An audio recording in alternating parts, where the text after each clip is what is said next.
Georges de Kerkhove, je suis très heureux de vous rencontrer et de vous revoir à l'occasion d'un livre que vous publiez aux éditions Carmonde, une coédition avec le Bord de l'eau, dont le titre est Visage méconnu, visage reconnu. En fait, il s'agit d'une série de rencontres que vous avez fait avec des personnes appartenant au quart-monde, et j'aimerais en premier lieu que vous nous définissiez ce qu'est le quart-monde. Alors, définir le quart-monde, c'est aussi difficile que si vous me demandiez de définir la bourgeoisie. Il n'y a pas de choses toutes faites définitives. En fait, il y a différentes dimensions de la pauvreté, et pas uniquement au niveau monétaire, mais c'est également au niveau culturel, etc. Et je dirais, c'est vraiment les personnes les plus exclus, les plus faibles de notre société. Alors, on pourrait donner des statistiques, etc., mais je n'aime pas tellement catégoriser les gens dans des statistiques. Disons que si nous suivons les indicateurs monétaires européens, cela représenterait une dizaine de pourcents de la population. Donc, les gens avec lesquels j'ai travaillé, ce sont vraiment les gens qui sont, et je mets entre guillemets, au bas de l'échelle sociale, les gens oui, dont on parle, mais qui eux-mêmes prennent rarement la parole pour dire ce qu'elles sont, quelles sont leurs aspirations, quels sont leurs rêves, qu'est-ce qu'elles souhaitent faire, quelles sont les difficultés auxquelles elles sont confrontées. Et en fait, on bâtit une réalité autour d'elles sans que nécessairement elles y soient partie prenante. Mais on peut dire que lorsqu'on a utilisé pour la première fois le terme quart-monde, c'était en regard à l'autre grande pauvreté qui était celle de toute cette catégorie qu'on appelait le tiers-monde. Or, le quart-monde se caractérise aussi par le fait qu'il se trouve dans les pays riches.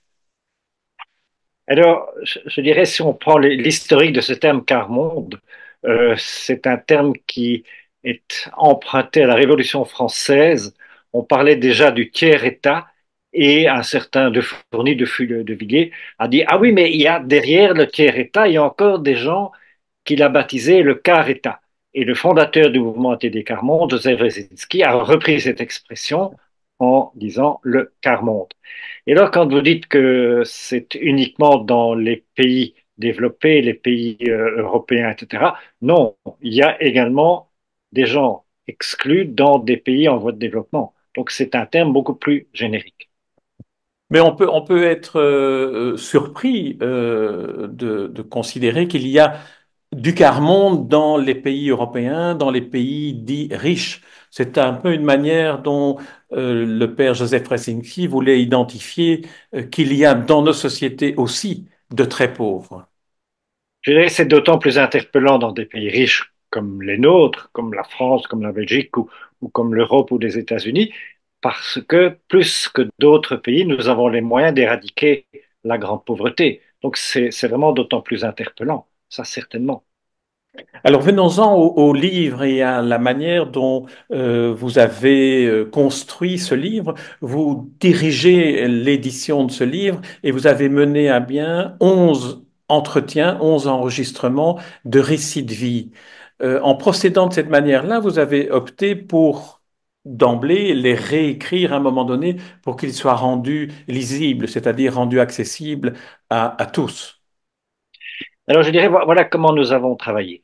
Nous avons d'abord créé un lien de confiance. Et quand je dis nous, c'est des gens qui m'ont précédé. Le mouvement TD Carmonte en Belgique et les entretiens, les récits ont été essentiellement faits en Belgique, existent depuis plus de 50 ans et c'est une longue, longue histoire de confiance réciproque. Et les gens avec lesquels j'ai travaillé, en fait, connaissaient déjà le mouvement ATD précédemment, bien avant de me connaître, et j'ai pu surfer, si j'ose dire, sur cette vague de confiance.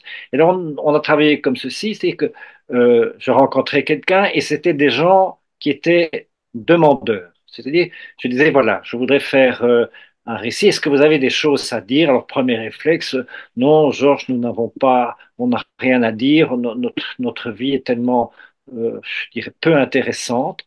Je dis, mais qu'est-ce que vous avez envie de transmettre à vos enfants? Qu'est-ce que vous avez envie de transmettre à ceux qui sont vos proches, etc. Et alors, petit à petit, un lien s'est fait de cette façon-là, et les gens ont commencé à dire, à parler, à expliquer ce qu'ils voulaient transmettre à leurs proches.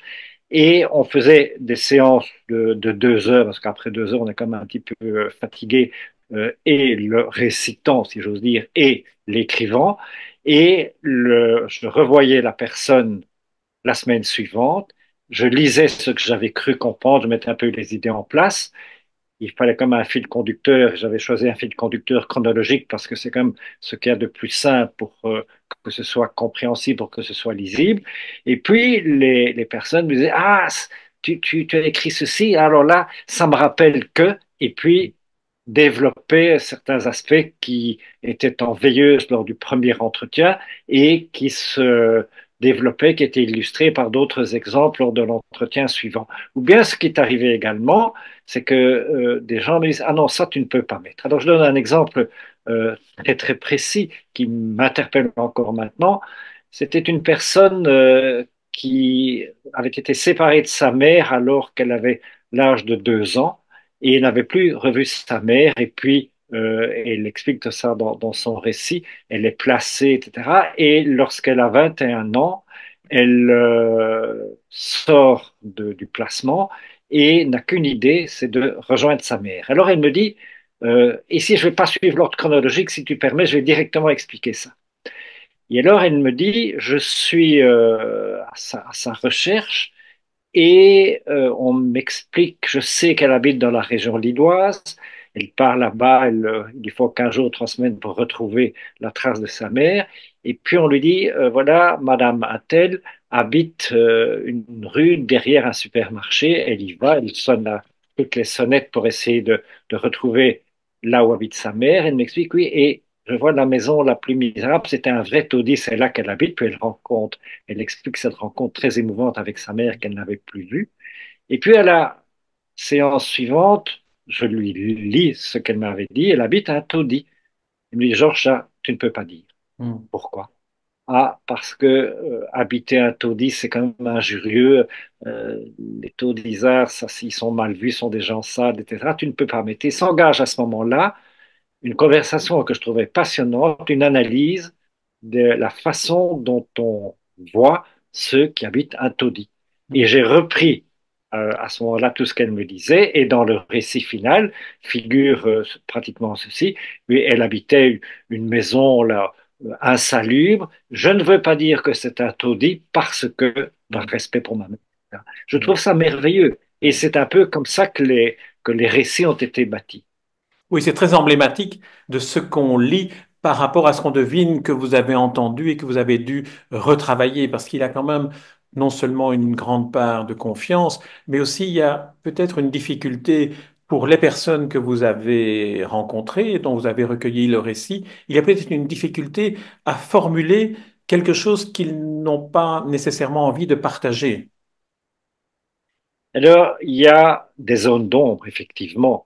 Et je dirais, on est là vraiment sur une corde extrêmement sensible parce que ces zones d'ombre, on a à la fois envie de donner un éclairage et en même temps, il y a le respect de. Nous avons tous des zones d'ombre. Il y a tous des moments de notre vie ou des aspects de notre vie que nous n'aimons pas dévoiler.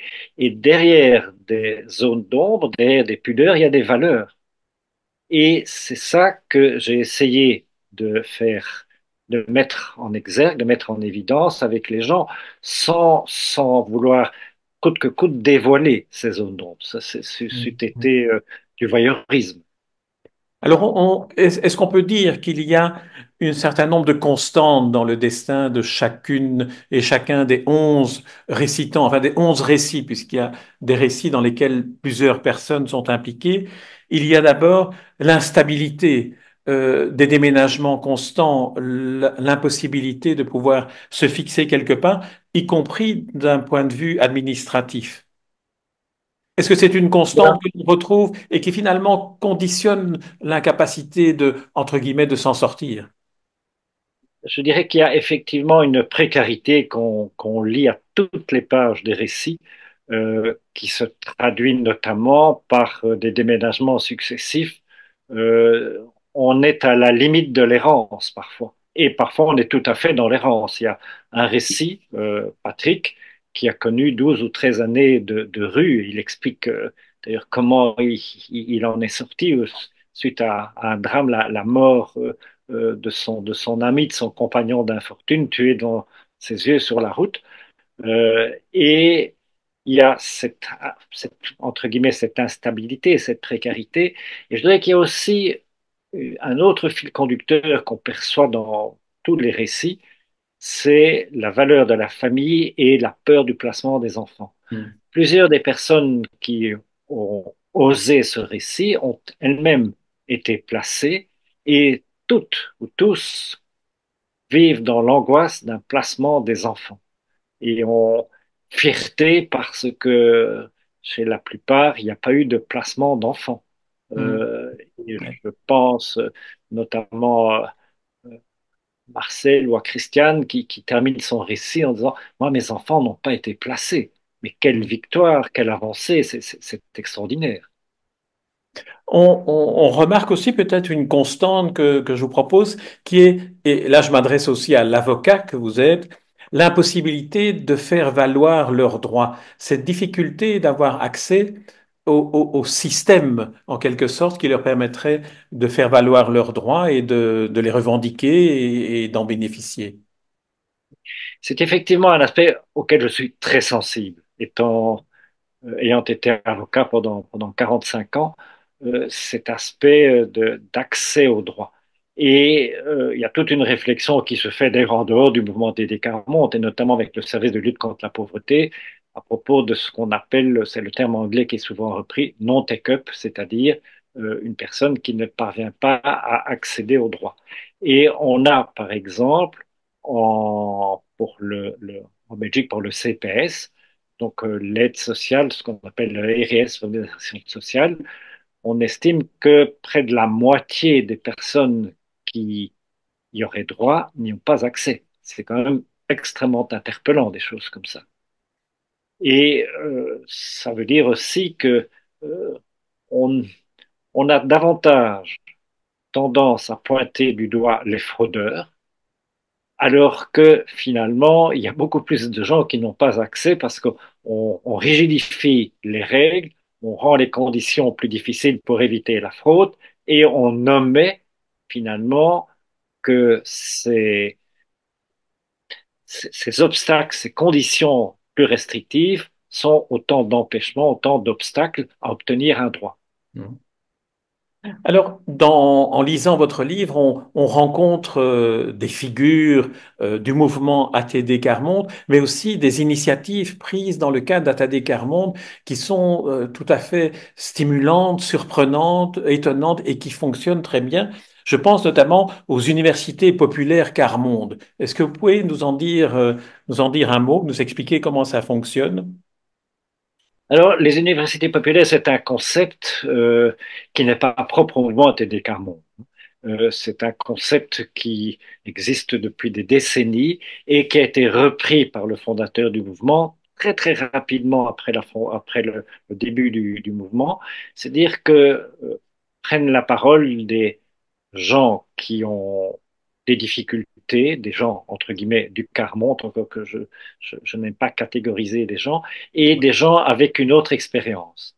Et on explique, on prépare sur une thématique qui est prédéfinie, qui est par exemple, ça peut être la précarité financière, ça peut être la communication, ça peut être la justice sociale, enfin des thématiques qui intéressent toute la société.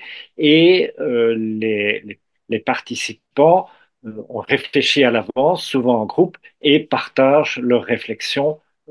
Et actuellement, parce que le concept a évolué au fil des ans, avec souvent un représentant officiel de cette problématique. Je donne un exemple, les transports publics.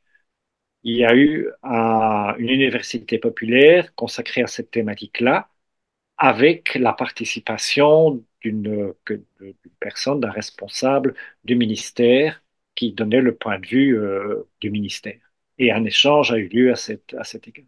C'est toujours passionnant d'ailleurs. Hmm. Alors, il y a aussi une autre initiative qui est ATD Jeunesse, des chantiers internationaux, qui organise des rencontres internationales, mais aussi des voyages comme cette visite que l'un de vos récitants raconte d'un voyage à Lisbonne où il découvre la vie dans des favelas autour de la capitale portugaise. Alors là, ce sont aussi des initiatives qui permettent aux personnes de se sentir finalement moins seules dans leur destin. Alors, c'est une ouverture. Oui, classiquement, on dit les voyages forment la jeunesse. Euh, et c'est une façon de permettre à des jeunes venant de pays différents, de régions différentes, de se rencontrer et d'ouvrir les horizons. Et je vois, j'ai en tête, mais ça, on n'a pas fait de récit avec cette personne-là, un jeune qui a 27, 28 ans actuellement et qui a participé à un voyage organisé par TD Carmonte en Bulgarie. Il en est revenu transformé parce que il expliquait ce qu'il avait entendu, ce qui avait changé, etc. Il en a parlé pendant un mois. Lui qui était plutôt discret, pas tellement à oser expliquer sa vision du monde. Il y a aussi, outre, comme vous disiez, les voyages forment la jeunesse, mais les rencontres peuvent aussi être décisives. J'ai été frappé par celle que raconte Johan, la rencontre avec un directeur d'école primaire qui identifie, un peu comme dans l'histoire que l'on connaît d'Albert Camus, identifié par son instituteur pour sortir du lot et s'intéresser à lui. Il y a des rencontres décisives comme cela dans le quart monde et dans les personnes que vous avez interviewées et dont vous avez enregistré le récit. Alors, vous mettez le doigt sur une chose qui m'a fort impressionné, c'est ces rencontres qui bâtissent finalement l'humain. Et ça, c'est vrai pour tout le monde. Et on voit des gens, que ce soit Johan dont vous parlez, un directeur d'école qui fait attention à lui, que ce soit même cette autre personne qui est placée chez un couple de fermiers alors qu'elle a 10, 12 ans et qui se sent respectée, qui se sent grandi parce que ce couple de fermiers, quand il s'en va, c'est elle qui garde la ferme, si j'ose dire, et il y a un petit magasin avec des œufs et du beurre, et on lui fait confiance. Elle peut vendre les œufs et le beurre aux clients, et elle rend des comptes, et elle se sent grandie et ça a certainement, je dirais, forgé sa personnalité dans la suite. Et alors, c'est incroyable parce qu'il y a de ces rencontres tout à fait anecdotiques, tout à fait hasardeuses, qui sont fondatrices de la personnalité d'une personne. Et alors, et c'est vrai, je pense, pour tout le monde. Toute personne a des rencontres et puis euh, c'est par après, quand on parvient à les dire, qu'on se rend compte de l'influence que telle ou telle personne, parfois momentanée, a pu avoir. Et c'est extraordinaire, c'est vrai. Il y a parfois aussi des tout petites choses, des tout petits rêves qui, lorsqu'ils se réalisent, finissent par transformer la perception que ces personnes peuvent avoir du monde par la générosité qui leur est octroyée. Je pense à Daniel qui est évoqué par sa compagne, je crois, si je me souviens bien, qui rêvait d'un petit jardin avec des poules pour pouvoir aller le matin chercher des œufs. Daniel en question est très malade et il parvient à ce qu'on réalise ce rêve-là à la fin de sa vie. Alors ça, ce sont des sortes de petits miracles de bonheur qui surviennent. Et alors là aussi, on touche, je pense, à la profonde humanité des gens. C'est pas des rêves de grandeur, c'est pas des rêves de richesse, non. C'est des rêves, voilà, avoir des poules et avoir une vie structurée. Et je pense au niveau également des rêves, c'est euh, Patrick qui est un des récitants, qui a été à la rue pendant une quinzaine d'années, et son rêve, c'est d'avoir une chambre. Il ne pense même pas à un appartement, une chambre euh, dans une petite ville du nord de la France qui est calme. Alors il dit, il faut qu'il y ait des arbres parce que je m'asserai sur la place publique, juste en face à côté de la chambre que j'occuperai. je serais là, j'aurais acheté des graines pour les pigeons et les pigeons s'approcheraient en me voyant et je donnerais des graines et je serais à l'ombre des platanes de cette petite place de Sedan, pour ne pas nommer la ville. Mais je trouvais extraordinaire comme rêve. Mhm. Alors, Georges de Kerckhoff, on ne va pas évoquer chacun des récitants ni chacune des ouvertures que permet votre livre sur les rencontres que l'on fait avec ATD Carmonde notamment. Peut-être évoquer le souvenir d'une personne qui est un des premiers volontaires permanents d'ATD et qui a implanté le mouvement en Belgique, André Modin. Vous l'avez connu? Parce que l'un ou l'autre récitant parle de rencontres ou de témoignages de ce que André Modin faisait. Qu'est-ce qu'on peut en dire de cette figure-là? Alors, André Modave est une personne qui m'a fortement marqué. Et je dirais que quand je me suis engagé avec le mouvement TD Carmonte il y a plus de 50 ans maintenant, lui était vraiment l'initiateur du mouvement en Belgique.